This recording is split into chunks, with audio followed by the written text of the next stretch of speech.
എന്തുകൊണ്ടാണ് ഈ തൊഴിലുറപ്പ് ഭേദഗതി ബില്ലിനെ ഞാൻ എതിർക്കുന്നത്? നമ്മൾ എതിർക്കേണ്ടത് എന്തുകൊണ്ടാണ്? ഇതല്ലാതെ മറ്റൊന്ന് ഈ കാലഘട്ടത്തിൽ നമ്മൾ പ്രതീക്ഷിച്ചതേയില്ല.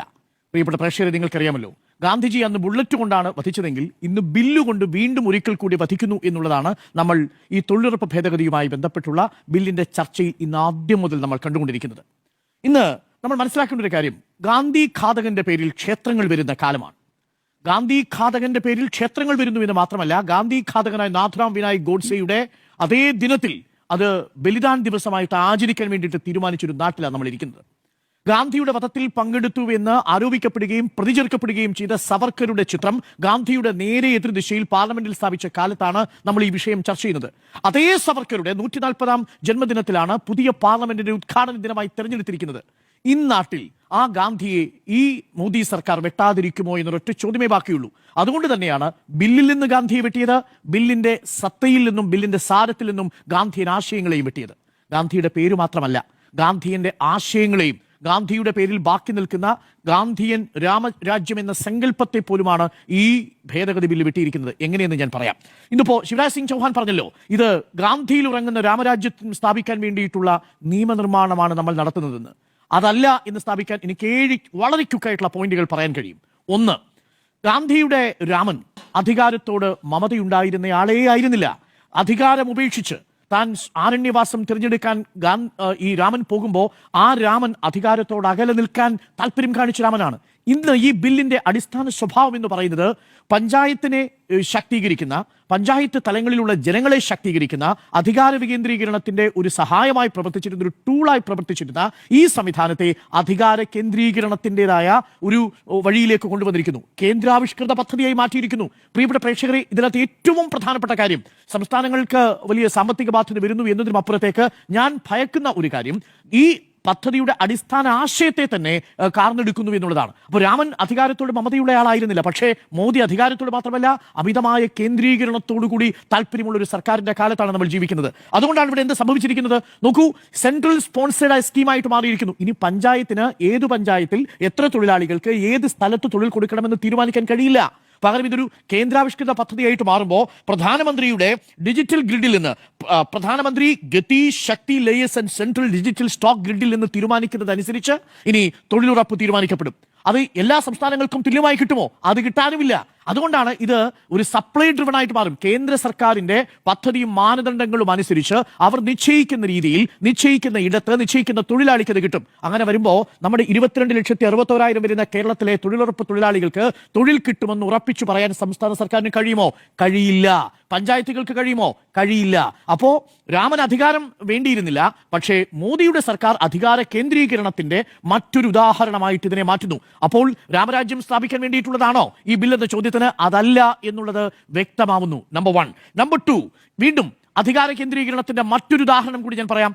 ഇതുവരെ നേരത്തെ നിങ്ങൾ കണക്കുകൾ സൂചിപ്പിച്ചതുപോലെ മെറ്റീരിയൽ കോസ്റ്റിന്റെ 25% മാത്രം വഹിക്കേണ്ടിയിരുന്ന കേരളത്തിന്, കേരളമടക്കമുള്ള സംസ്ഥാനങ്ങൾക്ക് ഇപ്പോൾ അത് 40% വഹിക്കേണ്ടി വരുന്ന സാഹചര്യത്തിലേക്ക് മാറ്റുന്നു. കണക്കുകൾ പറയുന്നത് 1,50,000 കോടി രൂപയാണ് ഒരു വർഷം രാജ്യത്ത് മുഴുവൻ തൊഴിലുറപ്പിന്റെ ഭാഗമായിട്ട് സർക്കാർ കൊടുക്കേണ്ടതെങ്കിൽ ഇനി 55,000 കോടി രൂപയും സംസ്ഥാനങ്ങൾ വഹിക്കേണ്ടി വരും. കേരള സംസ്ഥാനത്ത് മാത്രം 2,000 കോടിയുടെ തൊഴിലുറപ്പ് പദ്ധതിയുടെ മൊത്തം സാമ്പത്തിക ബാധ്യതയിൽ 4,000 കോടിയുടെ സാമ്പത്തിക ബാധ്യതയിൽ 1,600 കോടി രൂപ, 40% ഈ സാമ്പത്തിക ബാധ്യത അനുഭവിച്ചുകൊണ്ടിരിക്കുന്ന, സാമ്പത്തിക പ്രാരാബ്ധം അനുഭവിച്ചുകൊണ്ടിരിക്കുന്ന കേരളമടക്കമുള്ള സംസ്ഥാനങ്ങൾ വഹിക്കേണ്ടി വരും. കേരളത്തിൽ മാത്രം 1,600 കോടി രൂപയുടെ ബാധ്യതയുണ്ടാവും എന്ന് പറഞ്ഞാൽ ഫിസ്ക്കൽ ഫെഡറലിസത്തിന്റെ കഴുത്തിൽ കത്തിവെച്ചിരിക്കുന്നു എന്നുള്ളതാണ്. ഇതാണോ രാമരാജ്യം? അധികാരത്തോട് താല്പര്യമില്ലെന്ന് മാത്രമല്ല, നിങ്ങൾ അകന്നു നിൽക്കണമെന്ന് പറയുന്നതിൽ നിന്ന് മാറി, ഉത്തരവാദിത്വങ്ങളിൽ നിന്ന് മാറി നിൽക്കുന്നതാണ്. എന്താ രാമൻ ചെയ്തത്? രാമൻ ചെയ്തത് ഈ സേതു നിർമ്മിക്കുന്ന സമയത്ത് ഒരു അണ്ണാറക്കണ്ണനെ എടുത്ത് തലോടുന്നുണ്ട്. അണ്ണാറക്കണ്ണനെ എടുത്ത് തലോടുന്നത് എന്തിനാ? അണ്ണാറക്കണ്ണനും തന്നാലായതുപോലെ മണൽ ശരീരത്ത് പരട്ടി ഒരു പാലം നിർമ്മിക്കാൻ വേണ്ടിയിട്ട് വന്ന ആ തൊഴിലിനെയാണ് ബഹുമാനിക്കുന്നത്. നോക്കൂ, അവിടെ നിന്ന്, അതായത് മറഞ്ഞു നിന്ന് ബാലിയെ തിളച്ചയമ്പിനാൽ കൊല്ലുന്ന രാമനെ അല്ല ഗാന്ധി മനസ്സിൽ കണ്ടത്. പകരം ഒരു ചെറിയ തൊഴിലാണെങ്കിൽ പോലും ഒരു അണ്ണാറക്കണ്ണന്റെ തൊഴിൽ തൊഴിലിനെ പോലും ആദരിച്ച് ആ അണ്ണാറക്കണ്ണന്റെ ശരീരത്ത് തലോടുന്ന ഒരു രാമനുണ്ട്. ആ രാമനെയാണ് ഇന്ന് യഥാർത്ഥത്തിൽ ഈ ബില്ലിലൂടെ കൊല കഴിച്ചിരിക്കുന്നത് ഈ സർക്കാർ. അതുകൊണ്ടാണ് അത് കേന്ദ്രത്തിന്റെ ബാധ്യതയായിട്ട് മാറുമ്പോൾ എന്താ സംഭവിക്കുക? കേരളം അടക്കമുള്ള സംസ്ഥാനങ്ങൾക്ക് ഇത് സ്വാഭാവിക ബാധ്യതയായി തീരുകയും നമ്മുടെ സംസ്ഥാന വിഹിതം നൽകാൻ നമുക്ക് കഴിയാതെ വരികയും അങ്ങനെ വരുമ്പോൾ ഈ തൊഴിലാളികൾക്ക് ആ തൊഴിൽ കിട്ടാത്ത സാഹചര്യം ഉണ്ടാവുകയും ചെയ്യും. അങ്ങനെ വരുമ്പോൾ അത് രാമരാജ്യത്തിന്റെ സ്ഥാപനത്തിന് വേണ്ടിയിട്ടുള്ള ബില്ലാണ് എന്ന് എങ്ങനെയാണ് പറയാൻ കഴിയുക? That is point number 2. Point number 3, പ്രിയപ്പെട്ട പ്രേക്ഷകർ, ഇതൊരു തൊഴിൽ ഉറപ്പ് പദ്ധതിയല്ല, ഇതൊരു തൊഴിൽ ചൂഷണ പദ്ധതിയാണ്.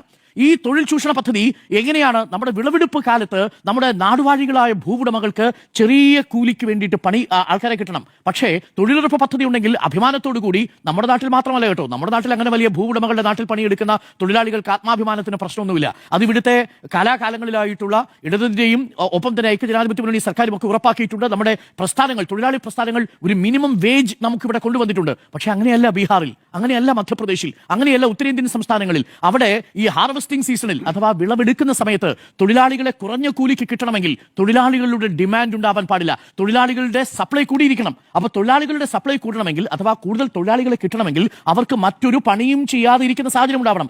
തൊഴിലുറപ്പ് പദ്ധതി ആ സമയത്ത് കൊണ്ടുവച്ചാൽ എന്താ സംഭവിക്കുക? തൊഴിലുറപ്പ് പദ്ധതി ആ സമയത്ത് കൊണ്ടുവച്ചാൽ പാടത്ത് പണിയെടുക്കേണ്ട, തോട്ടങ്ങളിൽ പണിയെടുക്കേണ്ട, വിളവെടുപ്പിന് ഇറങ്ങേണ്ട തൊഴിലാളികൾ സ്വാഭാവികമായി എണ്ണം കുറയും. എണ്ണം കുറയുമ്പോൾ അവർ എന്ത് ചെയ്യും? അവർ കൂലി കൂടുതൽ ആവശ്യപ്പെടും. അവരുടെ കൂലി കുറച്ചു കൊടുക്കാൻ, അതായത് നാടുവാഴികളായ ഭൂവുടമകൾക്ക് വേണ്ടി തൊഴിൽ കുറച്ചു കൊടുത്ത് അവരുടെ തൊഴിലിനെ ചൂഷണം ചെയ്യാനുള്ള ഒരു സാഹചര്യമാണ് യഥാർത്ഥത്തിൽ ഈ ബില്ലിലൂടെ കൊണ്ടുവരുന്നത്. എങ്ങനെ ഇത് നടപ്പാക്കുന്നതെന്ന് അറിയാമോ? സംസ്ഥാനങ്ങൾ 60 ദിവസം നിശ്ചയിക്കണം. കാരണം ഓരോ സംസ്ഥാനത്തും ഓരോ രീതിയിലാണ് വിളവെടുപ്പ്. നമ്മുടെ കേരളത്തിൽ നെല്ലിന് വിളവെടുക്കുന്ന സമയത്തായിരിക്കില്ല റാഗിയുടെ വിളവെടുപ്പ് നടക്കുക, അതേപോലെ ആയിരിക്കില്ല ഗോതമ്പിന്റെ വിളവെടുപ്പ് നടക്കുക. അതുകൊണ്ട് ഈ സീസണുകൾ വ്യത്യസ്തമാവുന്നത് കൊണ്ട് അതാത് സംസ്ഥാനങ്ങൾ 60 ദിവസം നേരത്തെ നിശ്ചയിക്കണം. ആ 60 ദിവസങ്ങളിൽ എന്തില്ല? തൊഴിലുറപ്പ് പദ്ധതി ആ സംസ്ഥാനത്ത് പ്രാവർത്തികമാക്കാൻ കഴിയില്ല. അങ്ങനെ വരുമ്പോൾ എന്ത് ചെയ്യും? ഈ പാവപ്പെട്ട തൊഴിലാളികൾ ഈ തോട്ടമുടമയുടെ, ഈ ഭൂവുടമയുടെ പാടത്ത്, അവന്റെ നിലത്ത് തൊഴിലെടുക്കാൻ വേണ്ടിയിട്ട് പോകും, കുറഞ്ഞ തൊഴിലിനു വേണ്ടി എന്നുള്ളതാണ്. ഇതാണോ രാമരാജ്യത്തിന്റെ സങ്കല്പം എന്ന് ശിവരാജ് സിംഗ് പറയുന്നത്? Point number 3. പോയിന്റ് നമ്പർ 4, ഈ പദ്ധതിയിൽ ഒരു കുരുക്കുണ്ട്. എന്താണെന്ന് അറിയാമോ? ഞാൻ ഇതിനകത്ത് ഒരു ക്ലോസ് വായിക്കായിരുന്നു. ഏതെങ്കിലും തരത്തിൽ ഈ പദ്ധതി നടത്തിപ്പുമായി ബന്ധപ്പെട്ട ഒരു പരാതി കിട്ടിയാൽ, എവിടെ നിന്ന് കിട്ടിയാൽ, ആരിൽ നിന്നെങ്കിലും കിട്ടിയാൽ, ഈ പദ്ധതിയുമായി ബന്ധപ്പെട്ട ഫണ്ടിന്റെ വിതരണം നിർത്തിവെക്കാൻ പറ്റും. നമ്മുടെ സംസ്ഥാനത്ത് വിവിധ കാരണങ്ങളാൽ പറഞ്ഞ് കേന്ദ്രാവിഷ്കൃത പദ്ധതികളുടെ എത്രയെത്ര പദ്ധതികളാണ് നിർത്തിവെച്ചിരിക്കുന്നത്. നമ്മൾ സെൻട്രലി സ്കീമായിട്ടുള്ള റൂറൽ ഹെൽത്ത് മിഷന്റെ സ്കീമിന്റെ ഭാഗമായിട്ടുള്ള ആരോഗ്യ വകുപ്പിന് കിട്ടേണ്ട ഫണ്ട്, PMC നടപ്പാക്കാത്തതിന്റെ പേരിൽ SSK കിട്ടേണ്ട ഫണ്ട്, നമ്മളുടെ ലൈഫ് മിഷനുമായി ബന്ധപ്പെട്ട് ലഭിക്കേണ്ട, പ്രധാനമന്ത്രിയുടെ ആവാസ് യോജനയുമായി ബന്ധപ്പെട്ട് ലഭിക്കേണ്ട ഫണ്ട്, അങ്ങനെ കിഫ്ബിയുടെ പേരിലും പെൻഷൻ ഫണ്ടിന്റെ പേരിലും നമുക്ക് നൽകാത്ത മറ്റു ഫണ്ടുകൾ, ഇങ്ങനെ ഓരോ തരത്തിലും കേരളം പോലുള്ള സംസ്ഥാനങ്ങളെ ഈ കേന്ദ്രാവിഷ്കൃത പദ്ധതികളുടെ ഫണ്ട് റിലീസിന് കാരണം പറയാൻ, തടസ്സം പറയാൻ കാത്തു നിൽക്കുന്ന സർക്കാരിന് ഇതൊരു പ്രധാനപ്പെട്ട ഉപകരണമായി മാറുന്നു. അങ്ങനെ വരുമ്പോൾ പദ്ധതിയെ നടപ്പാക്കാൻ കഴിയാതെ വരുന്ന സാഹചര്യം ഉണ്ടാവും. കേന്ദ്രത്തിന് പണം കൊടുക്കേണ്ട, കേന്ദ്രത്തിന് കുറ്റം കണ്ടെത്തിയാൽ മതി. നിലവിലത് കഴിയില്ല. കാരണം അതൊരു റൈറ്റ് ഓറിയന്റഡ് ആയ, അവകാശത്തിൽ അധിഷ്ഠിതമായിരിക്കുന്ന, ഡിമാൻഡിൽ അധിഷ്ഠിതമായിരിക്കുന്ന ഒരു സംവിധാനമാണ്. ഇനി അങ്ങനെയല്ല, സർക്കാർ തീരുമാനിക്കും. കേന്ദ്ര സർക്കാർ ഒരു പരാതി കിട്ടിയാൽ ആ സംസ്ഥാനത്തേക്കുള്ള ഫണ്ട് വിതരണം നിലയ്ക്കും. അതാണ് പോയിന്റ് നമ്പർ 4. പോയിന്റ് നമ്പർ 5, ഈ വിവേചനാധികാരം ഉപയോഗിച്ച് സംസ്ഥാനങ്ങൾക്ക് ഇത് ഏറിയും കുറഞ്ഞും കൊടുക്കാം എന്ന് കൂടിയുണ്ട്. കാരണം മാനദണ്ഡങ്ങൾ ഉപയോഗിച്ചുകൊണ്ട് കേന്ദ്ര സർക്കാർ തീരുമാനിക്കുന്ന പാരാമീറ്റേഴ്സിന്റെ അടിസ്ഥാനത്തിൽ, ആ മാനദണ്ഡങ്ങളുടെ അടിസ്ഥാനത്തിലായിരിക്കും നിങ്ങൾ ഗുണഭോക്തൃ സംസ്ഥാനങ്ങളെ കൂടി തെരഞ്ഞെടുക്കാൻ പോകുന്നത്. എന്ന് പറഞ്ഞാൽ എന്താ കാര്യം? ഇപ്പോ മൾട്ടി ഡയമെൻഷണൽ പോവർട്ടിയുള്ള കുറവുള്ള കേരളത്തെ സംബന്ധിച്ച്, തമിഴ്നാടിനെ സംബന്ധിച്ച് കേന്ദ്രം തീരുമാനിക്കുകയാണ്, ദാരിദ്ര്യമാണ് ഈ തൊഴിലുറപ്പ് പദ്ധതിയെ നിശ്ചയിക്കുന്ന ഒരു മാനദണ്ഡം എന്ന് കേന്ദ്രം അങ്ങ് തീരുമാനിച്ചു കഴിഞ്ഞാൽ, കേരളത്തെ പോലൊരു സംസ്ഥാനത്തിന് ദാരിദ്ര്യം തുടച്ചുമാറ്റിയതിന്റെ പേരിൽ നമ്മുടെ 22 ലക്ഷത്തോളം വരുന്ന തൊഴിലാളികളെ കേന്ദ്രത്തിന് ശിക്ഷിക്കാൻ കഴിയും. അത് തമിഴ്നാടിനെ ശിക്ഷിക്കാൻ കഴിയും. അങ്ങനെ ദാരിദ്ര്യം തുടച്ചുമാറ്റിയ സംസ്ഥാനങ്ങളെ പീനലൈസ് ചെയ്യുന്ന, ശിക്ഷിക്കുന്ന സംവിധാനമായിട്ട് മാറും. This is point number 5. ഇതിനോട് നമുക്ക് യോജിക്കാൻ കഴിയുമോ? യോജിക്കാൻ കഴിയില്ല. പോയിന്റ് നമ്പർ 6, നിലവിൽ ഇതൊരു ഡിമാൻഡ് ഡ്രിവൺ ആയിട്ടുള്ള സംവിധാനമാണ്. അതായത് എന്റെ അവകാശമാണ്, നേരത്തെ പിയാസുൽ പറഞ്ഞതുപോലെ എന്റെ അവകാശമാണെന്ന് കരുതി എനിക്ക് എപ്പോൾ വേണമെങ്കിലും എനിക്ക് തൊഴിൽ ആവശ്യപ്പെടാം. പക്ഷേ ഇപ്പോൾ അത് കഴിയില്ല. കേന്ദ്ര സർക്കാർ നിർദ്ദേശിക്കുന്ന ഇടത്ത്, നിർദ്ദേശിക്കുന്ന സമയത്ത് പ്ലാൻ ഫണ്ട് ഉണ്ടെങ്കിൽ മാത്രം. ആ ഫണ്ട് ഇല്ലെങ്കിലോ? ഫണ്ടില്ലെങ്കിൽ നിങ്ങൾക്ക് റൈറ്റ് ഇല്ല. ഇപ്പൊ അങ്ങനെയല്ല. ഇപ്പൊ എനിക്ക് എന്റെ ഡിമാൻഡിനനുസരിച്ച് തരണം. ഇതാണ് ഡിമാൻഡ് ഡ്രിവൺ. ഇപ്പോൾ അത് സപ്ലൈ ഡ്രിവൺ ആയിട്ട് മാറുന്നു എന്നുള്ളതാണ്. That is point number 6. Last point number 7. ഇതിൽ മറ്റൊരു ഗുരുതരമായ പ്രശ്നം കൂടിയുണ്ട്. ഈ പുതിയ ബില്ലിന്റെ 13ാമത്തെ ക്ലോസ് ഞാൻ എടുത്ത് വായിക്കുകയായിരുന്നു. ആ 13ാമത്തെ ക്ലോസിൽ നേരത്തെ തൊഴിലുറപ്പ് പദ്ധതിയുടെ നിയമത്തിലുണ്ടായിരുന്ന 12ാമത്തെ ക്ലോസിൽ ഉണ്ടായിരുന്ന സംവരണമില്ല. എന്ന് പറഞ്ഞാൽ എങ്ങനെയാ ഈ തൊഴിലുറപ്പ് പദ്ധതിയുമായി ബന്ധപ്പെട്ട കാര്യങ്ങൾ നിരീക്ഷിക്കുന്നതിന് വേണ്ടി കേന്ദ്രത്തിലും സംസ്ഥാനത്തിലും ഓരോ കൗൺസിലുണ്ട്. ഈ കേന്ദ്ര കൗൺസിലിൽ 1/3 സംവരണം സ്ത്രീകൾക്ക്, ദളിത് വിഭാഗത്തിൽപ്പെട്ടവർക്ക്, അതായത് SC വിഭാഗത്തിൽപ്പെട്ടവർക്ക്, ST വിഭാഗത്തിൽപ്പെട്ടവർക്ക് നൽകേണ്ടതാണ്. നിലവിൽ അങ്ങനൊരു സംവരണത്തെ കുറിച്ച് മിണ്ടുന്നില്ലത് മാത്രമല്ല, അങ്ങനൊരു സംവരണമേ ഇല്ല. അപ്പോൾ സാമൂഹിക നീതി ഉണ്ടാവുന്നില്ല, ഫിസ്ക്കൽ ഫെഡറലിസം നടപ്പിലാക്കുന്നില്ല, തൊഴിലാളികളുടെ അവകാശത്തെ മാനിക്കുന്നില്ല, മഹാത്മാഗാന്ധി സങ്കല്പിക്കുന്ന തലത്തിൽ ജനകീയാസൂത്രണത്തിന്റെ അടിസ്ഥാനമായിട്ടുള്ള പഞ്ചായത്ത് കേന്ദ്രീകൃതമായിട്ടുള്ള സംവിധാനങ്ങൾ ഉണ്ടാവുന്നില്ല. ഇനി നിങ്ങൾ പറയൂ, ഇതിലെവിടെയാണ് രാമരാജ്യം എന്നുള്ളതാണ് ചോദ്യം.